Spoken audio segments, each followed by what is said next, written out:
नमस्ते बच्चों, कैसे हैं? कोविड-19 के बाद पहली बार हम आज ऑनलाइन क्लास पर मिल रहे हैं। बड़ा अच्छा लग रहा है। आप लोग घर पे पढ़ रहे होंगे तो आप घर पे सुरक्षित रहिए। और आज मैं आपके सामने ऑनलाइन क्लास में एक टॉपिक लेके आया हूँ, विषय विज्ञान से अध्याय 10 प्रकाश, परावर्तन तथा अपवर्तन। इसमें हम आज निम्न चीज़ें को सीखेंगे। प्रकाश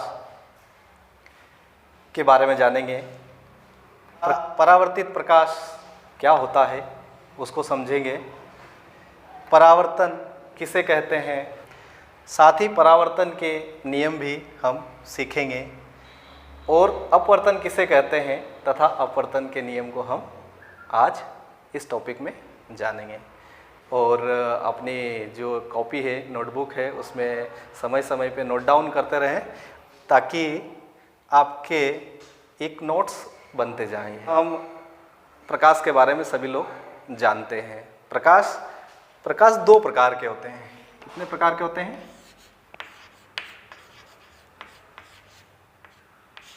दो प्रकार के। प्रकाश एक कृत्रिम प्रकाश होता है जो मानव द्वारा निर्मित होता है। दूसरा जो प्राकृतिक प्रकाश होता है वह हमें प्रकृति से मिलता है। जिस प्रकृति में एक ही सोर्स है और वो है प्राकृतिक स्रोत और कृत्रिम मानव द्वारा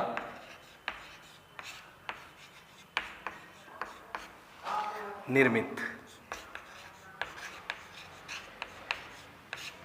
प्रकाश।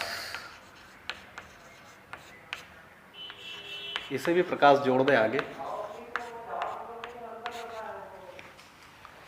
तो ये दो प्रकार के प्रकाश हमें देखने को मिलते हैं, प्राकृतिक स्रोत और कृत्रिम स्रोत वाले प्रकाश। कृत्रिम स्रोत में मनुष्य ने, जैसे मेरे ऊपर लाइट, एक बल्ब चल रहा है, वो मोमबत्ती, हमारे घर में दीपक और बैटरीज, अन्य सभी प्रकार के जो मानव ने प्रकाश के रूप में हमें निर्मित कर दिए हैं, उन्हें हम कृत्रिम प्रकाश कहते हैं। और प्राकृतिक प्रकाश के रूप में हमारे पास सूर्य है। क्या है? सूर्य। अब सूर्य से जुड़ा हुआ जो दूसरा है वो चंद्रमा है और तारे भी हैं। किंतु सूर्य का जो है वो स्वयं का प्रकाश होता है और चंद्रमा और तारों का स्वयं का प्रकाश नहीं होता है। ये हमारा प्रकाश हो चुका है। इसके बाद हम आते हैं अगले बिंदु पर, जो है परावर्तित प्रकाश। परावर्तित प्रकाश के बारे में हम ये कह सकते हैं कि मान लीजिए आजकल मोबाइल का बड़ा चलन चल रहा है, तो एक बॉक्स में मैं मोबाइल रख देता हूँ, एक में हम मानव को बिठा देते हैं।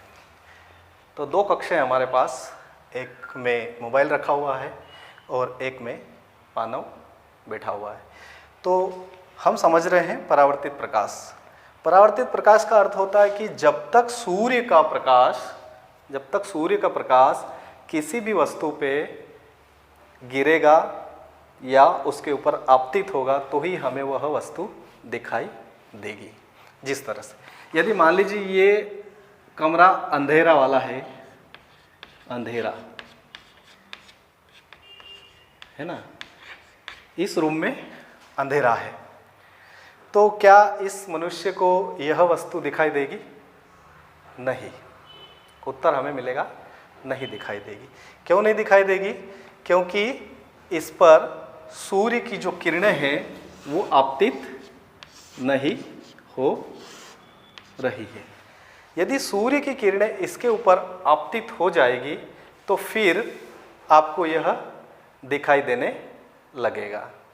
यह वस्तु हमें कब दिखाई देगी? जब इस पे प्रकाश वस्तु पर आकर पड़ता है या आपतित होता है, तब हमें यह वस्तु दिखाई देगी। अर्थात परावर्तित प्रकाश के कारण ही हमें वस्तु दिखाई। हम लोग समझते हैं परावर्तित प्रकाश हमारा हो चुका है। परावर्तन किसे कहते हैं? आईना जो है वो समतल दर्पण है। समतल दर्पण के पीछे पॉलिश की जाती है। वो पॉलिश रजत, चांदी या सिल्वर की जाती है उसका, इसीलिए उस पर एक और पेंट चढ़ा दिया जाता है। प्रश्न भी पूछा जाता है कभी कभी कि दर्पण के पीछे किसकी पॉलिश की जाती है? तो दर्पण के पीछे सिल्वर से पॉलिश की जाती है, उसके बाद अन्य कलर उसके ऊपर चढ़ाया जाता है। तो आइए बोर्ड पे हम देखते हैं कि परावर्तन किसे कहते हैं। तो परावर्तन के बारे में सूर्य, ये हमारा स्रोत है सूर्य।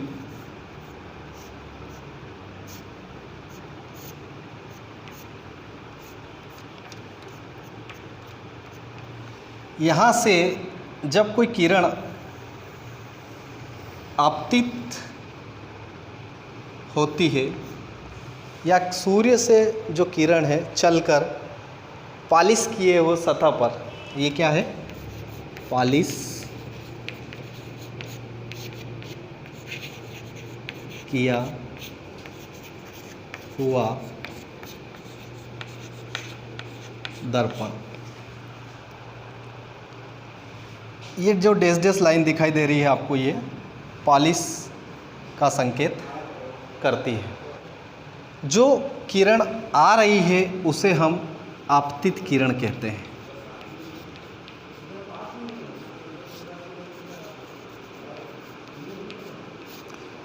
और जहाँ पर आकर वह टकराती है उस बिंदु को हम आपतन बिंदु कहते हैं।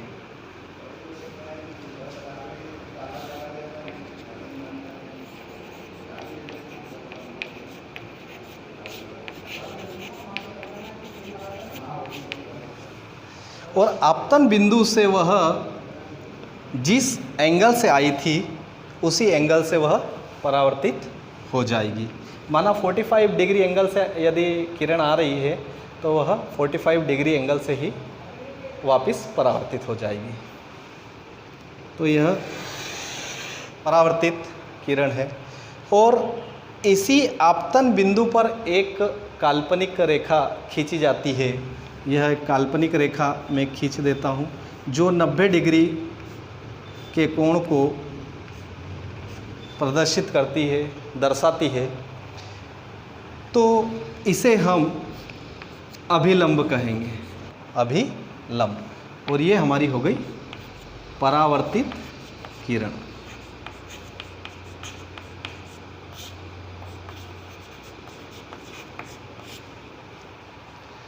अब इस तरह से हमें आपतित होने वाली किरण को हम आपतित किरण कहते हैं, परावर्तित होने वाली किरण को हम परावर्तित कहते हैं। और जो पॉलिश किए हुए सतह, चाहे यहाँ, यहाँ, यहाँ, यहाँ किसी भी जगह हो, उससे यदि हम 90 डिग्री एंगल से एक लाइन या रेखा खींचते हैं, उस रेखा को हम डैश डैश से दर्शाते हैं, क्योंकि वह काल्पनिक रेखा होती है, वास्तविक रेखा नहीं होती है। इन दोनों के बीच में, अभिलंब और आपतित किरण के बीच में एक कोण बनता हुआ हमें दिखाई दे रहा है। इस कोण को हम आई से दर्शाते हैं। इस कोण को हम आई से दर्शाते हैं। उसी प्रकार अभिलंब और परावर्तित किरण के बीच भी एक कोण दिखाई दे रहा है, इस कोण को हम R से प्रदर्शित करते हैं, इसलिए इसको आपतित किरण और इसे परावर्तित किरण कहते हैं। आपतित किरण और अभिलंब के बीच बना कोण आपतन कोण कहलाता है। उसी प्रकार परावर्तित किरण और अभिलंब के बीच बना कोण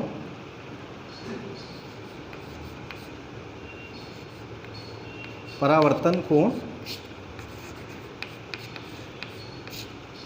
कहलाता है। इसे हम R से प्रदर्शित करते हैं। आपतित किरण, परावर्तित किरण, आपतन कोण, परावर्तन कोण, एक काल्पनिक रेखा, अभिलंब, यहाँ पर बिंदु, आपतन बिंदु और एक हमारे पास है दर्पण, पॉलिश किया हुआ दर्पण। यदि ये चिकनी सतह पर परावर्तन हुआ, यदि यही खुरदरी सतह पे परावर्तन होता तो क्या इफ़ेक्ट पड़ता, आइए हम देखते हैं। जब हमने चिकनी सतह पर देखा तो जो किरण आई वही वापस लौट गई।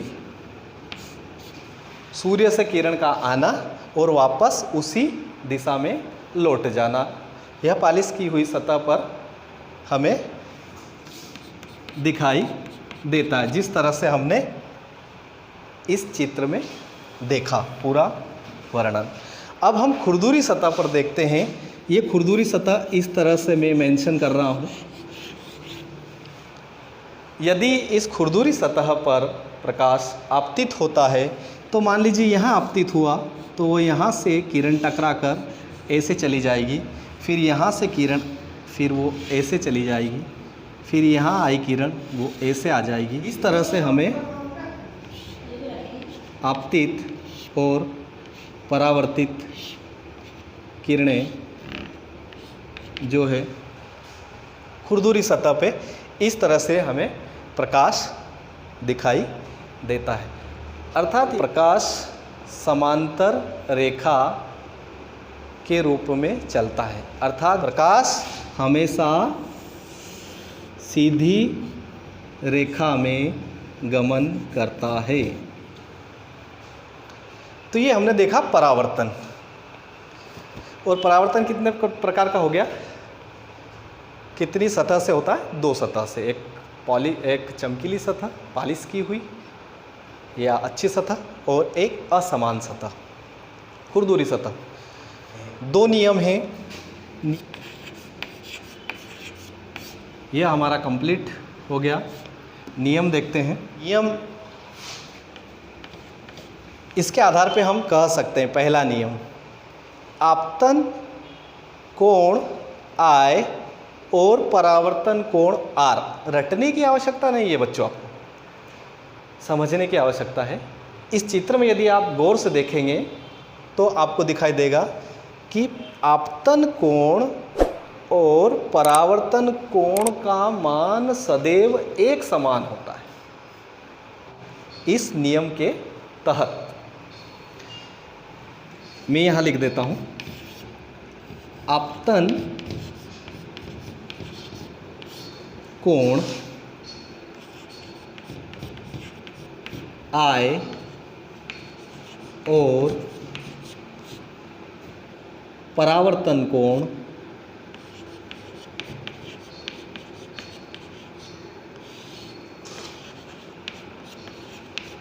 R का मान सदैव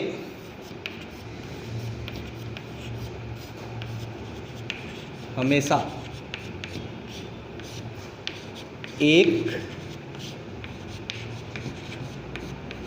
समान होगा। अर्थात I बराबर R। दूसरा नियम जो इस चित्र से भली भांति आपको मिल जाता है, नंबर 1 में डाल देता हूँ। Number 1, number 2, number 3, number 4 number 5 और नंबर 6। आप सतह ऐसी है तो इस तरह से आपको यह दिखाई देंगे। इसी सतह पर सारे बिंदु इसी सतह पर आपको दिखाई देंगे। अर्थात आपतित किरण, आपतन कोण, परावर्तन कोण, परावर्तित कोण, अभिलंब सभी बिंदु एक ही तल पर स्थित होते हैं। ठीक है। आपतन कोण,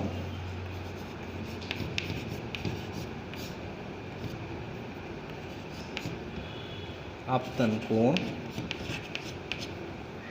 परावर्तन कोण,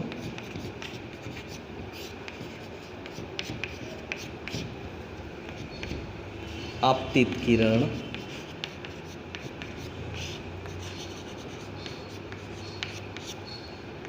परावर्तित किरण,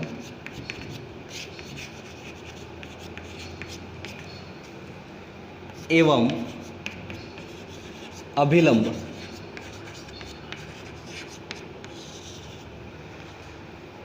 एक ही तल पर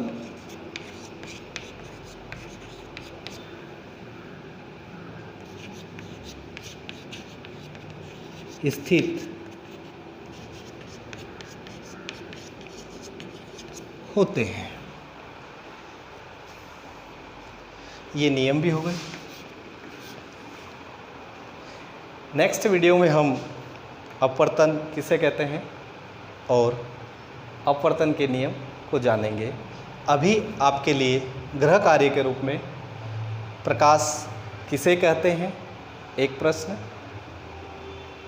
परावर्तन किसे कहते हैं दूसरा प्रश्न, और परावर्तन के नियम लिखिए तीसरा प्रश्न। और आपको एक चित्र, जो यह चित्र है वह अपनी कॉपी में अच्छी तरह से बनाना है और रटने की कोशिश न करें, हमेशा समझें।